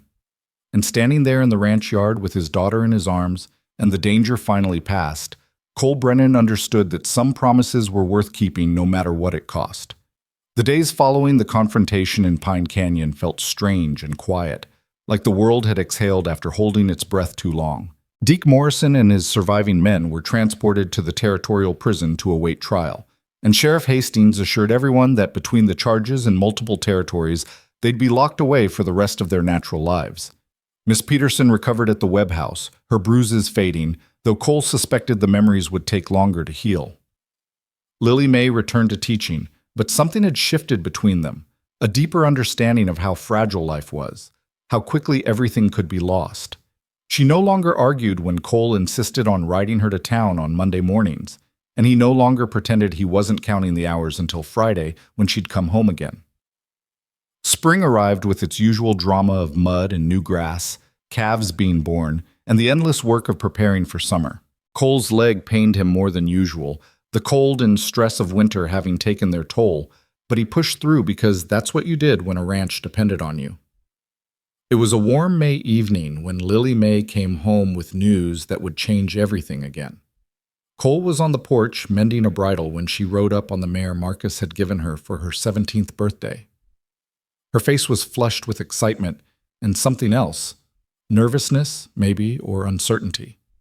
"Papa, I need to talk to you about something important." Cole set aside the leather work, his stomach tightening with instinctive worry. "What's wrong?" "Nothing's wrong. At least I don't think so." She dismounted and came to sit beside him, her hands twisting together in her lap. "I got a letter from Aunt Elizabeth.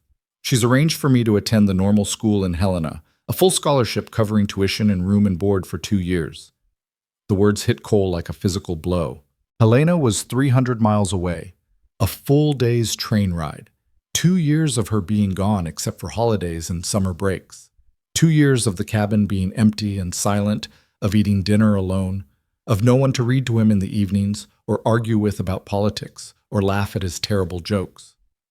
"That's wonderful," he managed, his voice steady despite the crack forming in his chest. "You've worked hard for this. You deserve it. I haven't decided if I'm going yet." She looked at him with those dark eyes that saw too much. "I know what you're thinking, that I should go, that it's a great opportunity, that I'd be foolish to turn it down. All of that's true. But," Cole took a breath, choosing his words carefully, "but 2 years is a long time, and I won't lie to you, Lily Mae. The thought of you being that far away scares me more than Morrison and his whole gang ever did." "Then I won't go." She said it simply, like it was the most obvious solution in the world. "I'm happy here. I love teaching at the school. I don't need normal school to do that. You're only saying that because you're worried about me." "I'm saying it because it's true." She grabbed his hand. "You've spent 11 years making sure I had every opportunity, every chance at a future. But my future is here, with you, helping run this ranch and teaching children who need me. That's enough." "Is it?" Cole turned to face her fully. "Lily Mae, you're 17 years old. You've barely seen anything of the world beyond Silver Creek and this ranch. How do you know this is what you want if you've never experienced anything else?" "I know, because every time I imagine leaving, my chest gets tight and I can't breathe properly." Her voice cracked. "I know, because when I picture my life 10 years from now, 20 years from now, you're always in it. This place is always in it. People change. You might meet someone in Helena, fall in love, want a different life, and I might get thrown from a horse tomorrow and break my neck." She squeezed his hand harder. "Life doesn't come with guarantees, Papa. You taught me that. But you also taught me that when you find something worth holding on to, you don't let go just because someone thinks you should want something else." Cole looked at this young woman who'd somehow become wiser than him and felt his heart break and mend simultaneously. "Your aunt will be disappointed. Aunt Elizabeth wants what's best for me. Once I explain that this is what's best, she'll understand." Lily Mae smiled. "Besides, she's been talking about buying property near here. Says Montana's growing on her." They sat in comfortable silence as the sun set over the mountains, painting the sky in shades of orange and pink. Cole thought about the letter he'd found Lily Mae by the road, how small and broken she'd been, how impossible it had seemed that they'd build any kind of life together. Yet here they were, 11 years later, and she was choosing to stay even when the world was offering her a way out. "If you're going to stay," he said finally, "then we need to talk about the future. Real talk. Not the kind where I pretend I'm going to live forever and you pretend you'll never want anything beyond this ranch. All right, real talk. I'm 50 years old, Lily Mae. This leg gets worse every year. Eventually, I won't be able to do this job anymore." He gestured at the ranch spread out before them. "Marcus is only 10 years younger than me. The Running W needs young blood, new ideas." "What are you saying?" "I'm saying maybe it's time we thought about our own place. Not huge. I don't have those kind of savings, but maybe a small ranch, 50 or 100 acres. Enough for some cattle, horses, something that could be yours someday." Lily May's eyes widened. You want to leave the running W? I want to build something with you, for you. Cole had been thinking about this for months, ever since the Morrison business had forced him to confront his own mortality.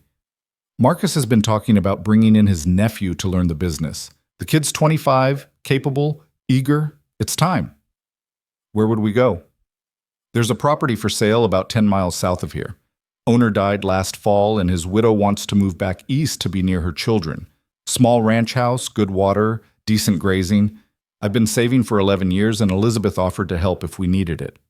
Lily May stood abruptly, pacing the length of the porch. You've been planning this. I've been thinking about it. There's a difference. She turned to him, emotions warring across her face. What about teaching? The school is here. You could still teach. The ride would be longer but manageable. Or, Cole hesitated, then pushed forward. Or you could take a year off from teaching and help me build the ranch. Learn the business side of things, not just the labor. Then when you go back to teaching, you'd know enough to run the place yourself if anything happened to me. When? Not if. She said it quietly. Yeah, when. Cole met her eyes. I'm not trying to be morbid, darling. I'm trying to be practical. I won't be here forever, but if I can leave you with something solid, something that's truly yours, that seems like the best use of whatever time I've got left. Lily May came back to sit beside him, and he saw tears tracking down her cheeks. I don't want to think about you not being here. I know, but we have to think about it anyway. He wiped her tears with his thumb. This is what parents do. We plan for our children's futures, even the parts we won't be there to see. You're not just my parent. Her voice was fierce. You're my best friend, my partner, the person I tell everything to. How am I supposed to just accept that someday you'll be gone? The same way I accept that someday you'll meet someone, fall in love, maybe have children of your own. Life moves forward whether we're ready or not. Cole pulled her close. But we've got time yet. Years if I'm lucky. Let's use them well. They decided to look at the property the following Saturday. Marcus gave Cole the day off with a knowing smile, and he and Lily May rode out in the early morning when the world was still cool and fresh. The ranch was everything the widow had described. A small 2-bedroom house that needed work, a barn in decent repair, corrals that needed mending, and land that rolled out in gentle waves toward distant mountains. It's perfect, Lily May breathed, standing in the middle of the main room while dust motes danced in sunlight streaming through the windows. Smaller than the foreman's cabin, but it's ours, or could be ours. Cole examined the structure with a critical eye. The roof needed patching, the floorboards required sanding, and the whole place desperately needed fresh paint. But the bones were good, the foundation solid. With work, it could be a real home. What do you think? He asked. Honest opinion? I think it's terrifying and wonderful and exactly right. She spun in a circle, her arms outstretched. I can see us here. Morning coffee on that porch, horses in those corrals, maybe a vegetable garden over there where the sun hits longest. It'll be hard work. We'd have to do most of the repairs ourselves. Good thing I'm not afraid of hard work. She grinned at him. When can we make an offer? They purchased the property in June with money Cole had saved and a loan from Elizabeth that she insisted was a gift, but Cole insisted on repaying. Marcus took the news with grace, admitting he'd been expecting it and had already started training his nephew, Mrs. Webb cried and made them promise to visit often, and the ranch hands threw them a farewell party in the barn with music and dancing and enough whiskey to float a boat. Lily May wrote to the school board explaining that she wouldn't be teaching the fall term but hoped to return the following year. They were disappointed but understanding, especially when she recommended her replacement, a young graduate from the normal school in Bozeman who'd been looking for a position. The summer of Lily May's 17th year was the hardest work either of them had ever done. They stripped wallpaper and painted walls, replaced broken windows and patched the roof, sanded floors until their hands blistered, and then kept going. Elizabeth visited in July and rolled up her sleeves to help, surprising them both with her willingness to get dirty.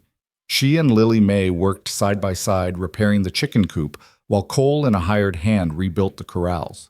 Your mother would be proud of you, Elizabeth told Lily May one evening as they sat on the newly repaired porch watching the sunset. Not just of what you've accomplished, but of who you've become. I wish I remembered her better. Lily May's voice was wistful. Sometimes I can barely picture her face anymore. You have her spirit, her determination, her kindness, her fierce loyalty. Elizabeth smiled. And you have something she never did, a father who puts you first in all things. Cole, overhearing from inside where he was installing new cabinet doors, felt his throat tighten. He'd never thought of himself as a particularly good father. He'd just tried to do right by the child who'd been left in his care. But maybe that was enough. Maybe love and consistency and showing up every day was what mattered most. They moved into the ranch house in early August, their possessions pitifully few, but somehow perfect. Cole took the larger bedroom despite Lily May's protests, and she made the smaller room her own, with books lining one wall and her mother's quilts on the bed.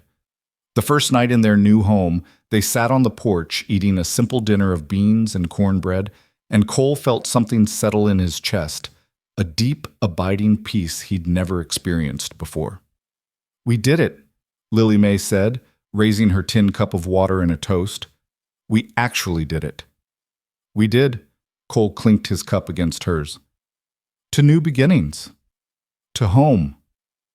They spent the fall building up their herd, 10 head of cattle purchased from Marcus at a fair price, 3 horses, chickens in the newly repaired coop, and 2 barn cats that appeared one day and decided to stay.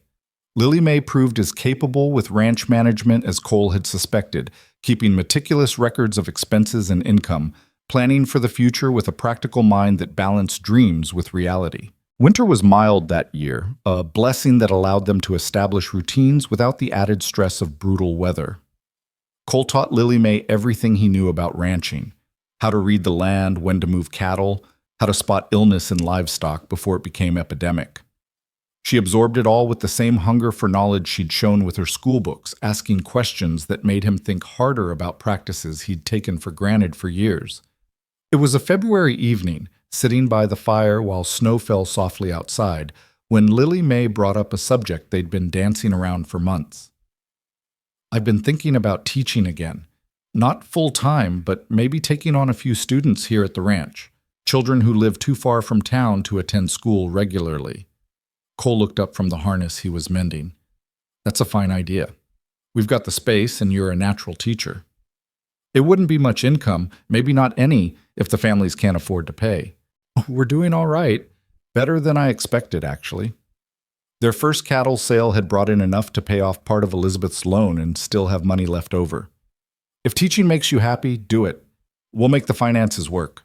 She smiled at him from across the room, lamplight catching in her dark hair. "How did I get so lucky? Finding you, I mean." "Pretty sure I'm the lucky one. You saved my life as much as I saved yours." "How do you figure that?" Cole set aside the harness, considering his words. "Before I found you, I was just drifting, moving from place to place, job to job, never putting down roots because I was afraid of losing what I built. I was alive, but I wasn't living. You gave me a reason to stay, to care, to try for something better." "You saved yourself, Papa. I just gave you an excuse." "Maybe, but sometimes we need an excuse to become who we're meant to be." He stood, his leg protesting the movement, and added another log to the fire. "I spent 23 years running from commitment. Then I found you, and suddenly running didn't make sense anymore." Lily May came to stand beside him, her shoulder against his arm. "Do you ever regret it? Stopping that day, taking me in, changing your whole life?" "Not once. Not for a single second." He put his arm around her shoulders. "Every hardship, every struggle, every moment of doubt, worth it. All of it worth it to have you in my life." They stood together watching the flames dance, 2 people who'd found each other against all odds, and built something real from the broken pieces of their pasts. Spring brought Lily May's first students, 3 children from homesteading families who lived too far from town for daily travel. She set up a classroom in the spare room, filling it with books and slates and maps. Cole would hear her teaching voice through the walls as he worked, patient and encouraging, and he'd smile despite himself. The ranch prospered modestly. They weren't getting rich, but they were building something sustainable. Cole's leg grew worse as the years passed, forcing him to adapt his methods, but Lily May picked up the slack without complaint. By her 20th birthday, She was doing most of the heavy work while Cole handled planning and record keeping. "I'm becoming useless," he grumbled one evening, frustrated by his body's betrayal. "You're becoming practical," Lily May corrected, not looking up from the ledger she was updating. "Working smarter instead of harder. That's wisdom, not uselessness. I should be able to... You should be able to accept that you're 54 years old with a leg that was badly broken and never healed right. You've earned the right to slow down." She did look up then, her expression fierce. "And you're still the best rancher I know. Your knowledge, your experience, that's worth more than physical strength." Cole knew she was right, but accepting limitations had never come easily to him. Still, he was learning. Had to learn, really, or go crazy fighting against time itself. Elizabeth visited that summer and brought surprising news. She'd purchased a small house in Silver Creek and was planning to spend half the year in Montana. "I've grown attached to this place," she admitted over dinner. "And to you both. I miss too much of Margaret's life. I don't want to miss Lily May's." They fell into a comfortable rhythm, the three of them. Elizabeth would visit the ranch weekly, helping with teaching or bringing supplies from town. She and Lily May grew close, sharing stories about Margaret and building new memories together. Cole watched this relationship develop with satisfaction. Lily May deserved to have family beyond just him. The years passed with surprising speed. Lily May turned 23, then 25, a capable young woman who ran the ranch with efficiency and taught a growing number of students with passion. Men from town started paying attention, showing up with transparent excuses to court her, but she turned them all away politely. "Not interested?" Cole asked after the third young rancher had been sent packing. "Not in any of them." She shrugged. "They're nice enough, but they don't see me. They see a ranch they could absorb into their own, or a teacher for their future children, or a pretty face. None of them see who I actually am." "Someone will," Cole assured her. "Someone who deserves you. Maybe. Or maybe not. Either way, I'm happy as I am." Cole's health began failing noticeably when he turned 58. The leg that had pained him for years started giving out entirely, and he took a bad fall that cracked 3 ribs. Lily May nursed him through the recovery with gentle efficiency, and Cole saw fear in her eyes that she tried to hide. "I'm not dying," he told her one evening as she checked his bandages. "Just getting old and falling apart like an old wagon." "You scared me." Her hands were shaking slightly. "When I found you on the ground, not moving." "I know, I'm sorry." He caught her hands in his. "But Lily May, this is life. We get older, our bodies fail, eventually we die. That's not tragedy, that's just the natural order of things. I'm not ready for the natural order of things. Nobody ever is. But we'll face it together, same as we've faced everything else." He recovered from the fall, but they both knew he was slowing down. Cole started spending more time on the porch, directing operations rather than participating in them. Lily May hired 2 ranch hands, young men eager for work, and took over most of the physical management of the ranch. It was a golden September afternoon when Cole realized how completely their roles had reversed. He sat on the porch, watching Lily May work with the hands, directing them with calm authority, making decisions about the herd with confidence. She was 30 now, had been running this ranch more or less independently for 3 years, and she was better at it than he'd ever been. "She's something special," Marcus said, having ridden over for a visit. He sat beside Cole, both men weathered and gray, but still sharp. "You did good, Cole." "She did good. I just tried not to mess her up too badly." "Don't sell yourself short. That girl had nothing when you found her. Look at her now, running a successful ranch, teaching a dozen students, respected by everyone who knows her." Marcus smiled. "That's your doing as much as hers." "We did it together," Cole said simply. "That's how family works." That winter was the hardest of Cole's life. The cold settled into his bones and wouldn't leave, and he spent more days in bed than out of it. Lily May juggled ranch work, teaching, and caring for him with a grace that amazed him. Elizabeth came to stay, helping manage the household, while Lily May handled everything else. "You should hire more help," Cole told her one evening. "Can't do this all yourself." "I'm not doing it myself. I've got the hands, I've got Aunt Elizabeth, I've got neighbors who check in." She adjusted his pillows, her movements gentle. And I've got you, giving me advice even when you can barely get out of bed. Some advice, lie here and complain. You never complain, that's half the problem. She sat on the edge of the bed. How are you really feeling?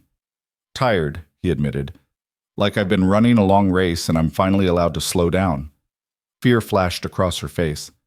Don't talk like that. Lily May, I'm 60 years old with a body that's been through hell.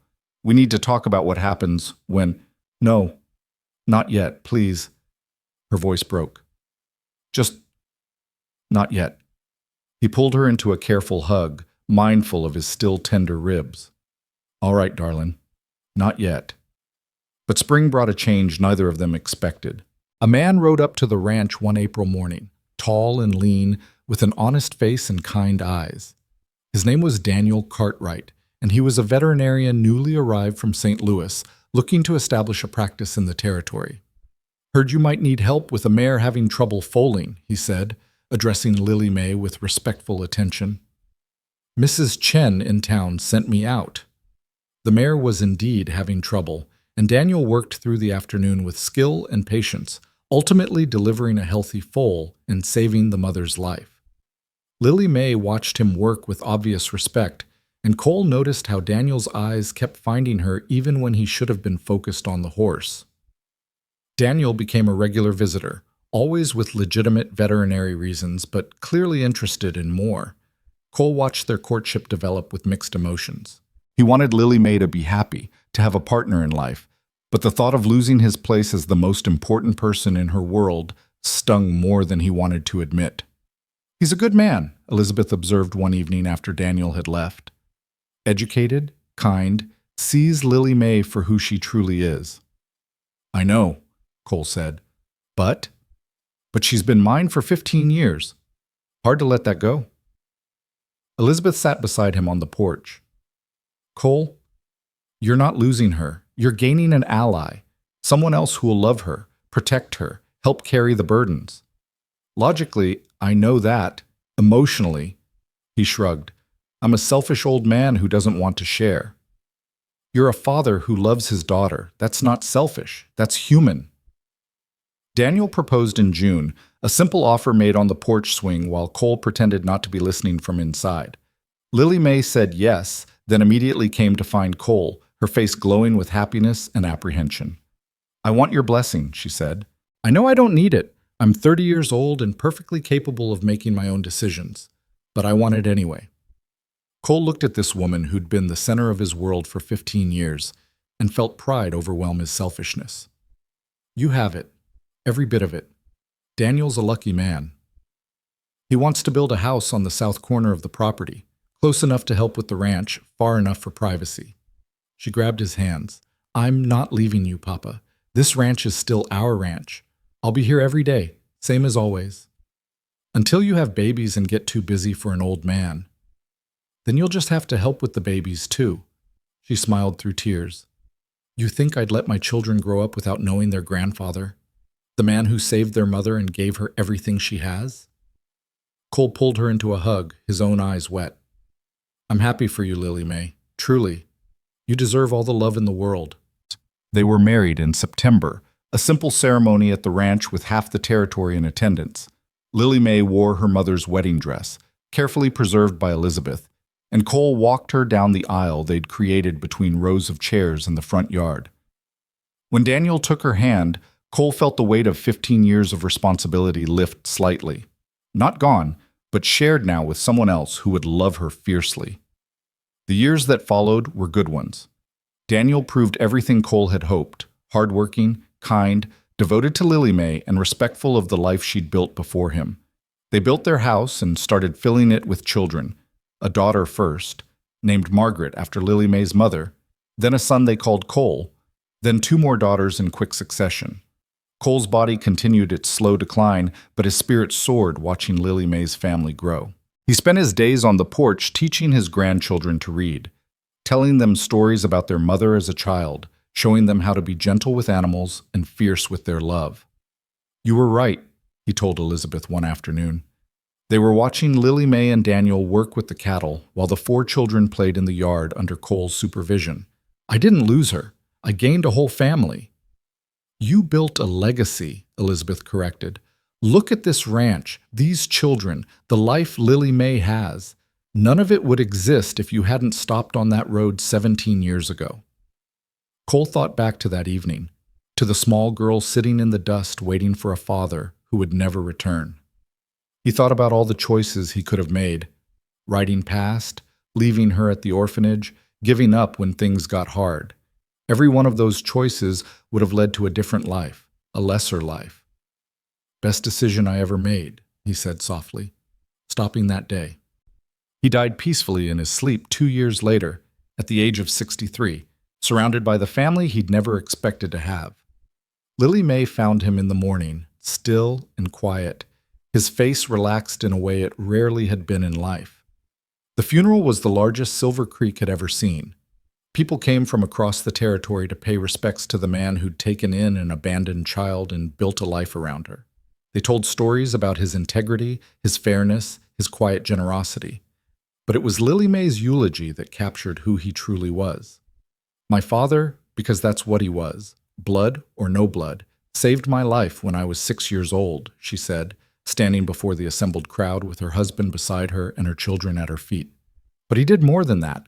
He taught me that family is something you choose every single day, that love is shown through actions, not just words, that the past doesn't define you unless you let it. She paused, tears streaming down her face.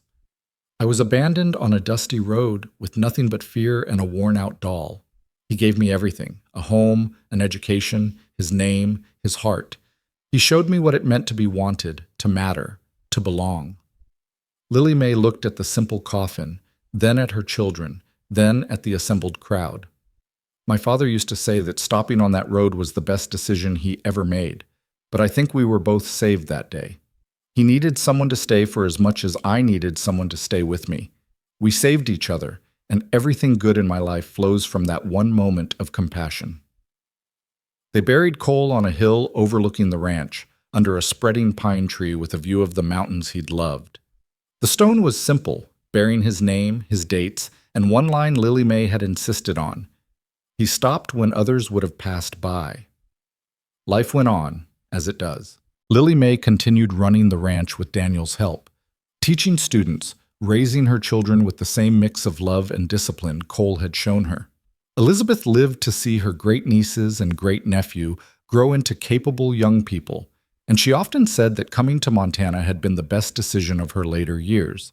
The children grew up hearing stories about their grandfather, how he'd found their mother abandoned, how he'd chosen her when he had no obligation to, how he'd built a life around protecting and loving her. They learned from his example that family wasn't just blood, that courage sometimes looked like stopping instead of riding on, that the strongest bonds were forged through choice and sustained through daily acts of love. 20 years after Cole's death, Lily May sat on the porch of the ranch house with her oldest daughter Margaret, now a teacher herself, and watched the sun set over the mountains. The ranch had grown prosperous under her and Daniel's stewardship, now 300 acres with a substantial herd and a reputation for quality livestock.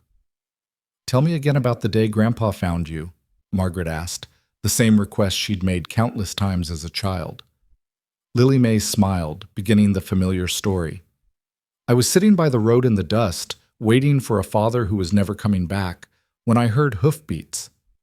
As she spoke, Lily May thought about the journey from that terrified 6-year-old to the woman she'd become.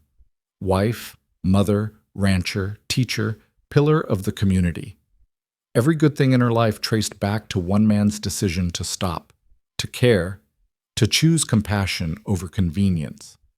Cole Brennan had been a drifter running from his own pain when he found her. She'd been a broken child with no future and no hope. Together, they'd built something neither could have imagined, a family, a legacy, a love that transcended biology and circumstance. The road that had once represented abandonment had become the starting point of everything that mattered.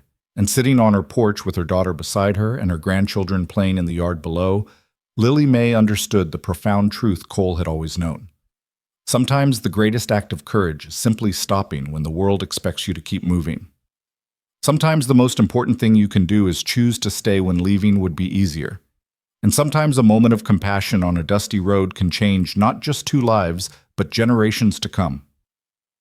The sun dipped below the mountains, painting the sky in shades of gold and crimson, and Lily May sent a silent thank you to the man who'd given her everything by giving her the one thing she'd needed most, the certainty that she was worth staying for, worth fighting for, worth loving unconditionally.